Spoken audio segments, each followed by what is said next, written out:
නෝරේලියේ ඉන්නේ දැන්. හරිද? දැන් ඇහැරගෙන ගියේ ආයේ මම කියන්න හදන්නේ නෝරේලියේ තියෙනවා මේ ප්ලේස් එකක්.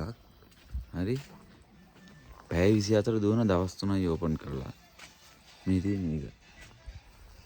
The real taste the real Sri Lankan taste. හරි 24 hours service. ඒක මාර concept එකක් කවුරුණත් කමන්නේ. මම ගිය පාර නෝරෙලිය ඇවිල්ලා මතක ඇති නෝරෙලිය ආවරණය කිරීම බ්ලොග් එකේ කිව්වා.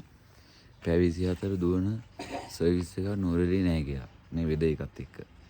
ඒකට ඒ සොලියුෂන් එකට ඒ ස්පේස් එකට මේ හොඳ වටිනාකමක් කරගෙන තියෙනවා කවුරු හරි කමන්නේ මේක ඕන. අතන මට ඒක පෙන්වන්න හිතුණා.